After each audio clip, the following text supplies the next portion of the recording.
Hello, my name is Carrie Allen, and just so you know where I'm coming from, I'm a pharmacist. I'm also a geriatric specialist pharmacist, some specialty in pharmacotherapy, and what all of that means is that I have a tremendous passion for caring for older people through my level of expertise, which is medications.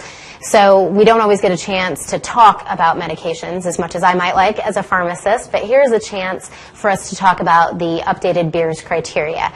And what that is potentially, and I'm going to emphasize potentially, inappropriate medication use in older adults, which we're defining as about 65 years old.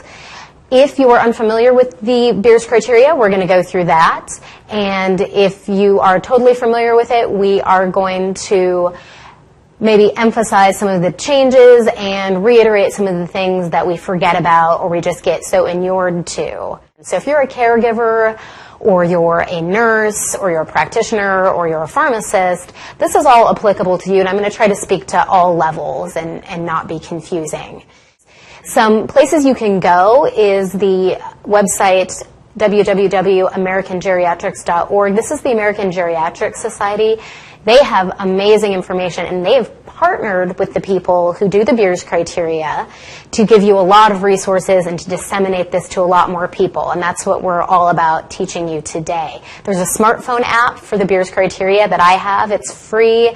It's wonderful. It has a lot of good information that anybody can read at any level, and it has lots of materials on the website, tables, handouts. They have a PowerPoint. If you, as a clinician, want to help present some stuff on Beers criteria, you can do that. They're on Facebook, they're on Twitter, you name it. So the American Geriatric Society, they are wonderful, and we want to help them in any way they can on our level of care in working with the Beers criteria. Now, when I was asked to do this presentation, I said to my husband, I'm going to do a presentation on the Beers list, and I said, before you say anything, that's not a list about beers. And just so you know, if you're going to Google beers, you will get a list of beers, not Beers criteria. So Google Beers criteria if you're looking.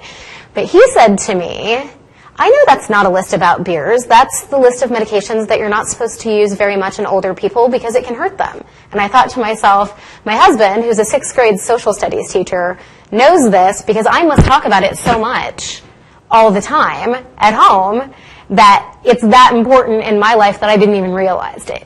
This list has seeped into my life and everything I do professionally, but I must mention it on a personal level as well for my husband to know that kind of thing. So what are these criteria? The first edition was about 20 years ago.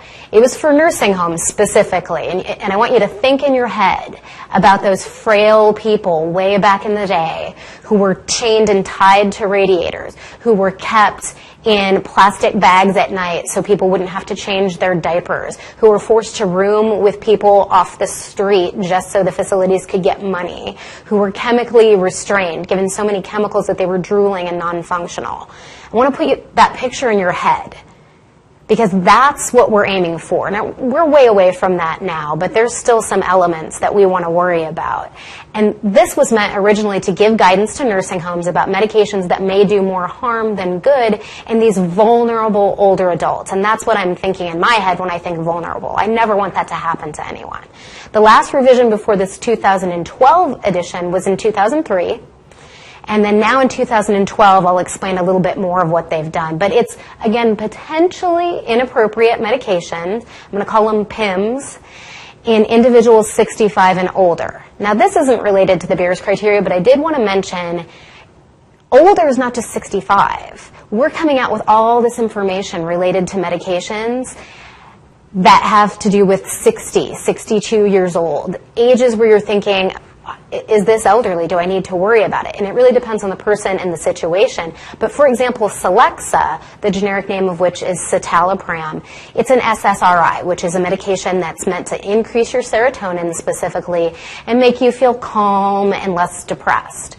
Well, 60-year-olds, we started to see people getting cardiac arrhythmias and those kind of things. The labeling for this drug has been changed by the FDA and the manufacturers to say that if you were 60 years old and you were taking over 20 milligrams, you're more at risk for those cardiac problems, and we don't want you to take that. So the Beers criteria, yes, 65 and older, but if you have older adults that you're caring for that may have issues and you're thinking, well, that can't apply, maybe it can. Maybe it'll be the Beers criteria, maybe it'll be a specific medication like Celexa. But we're seeing more and more of that as FDA reporting regulations change.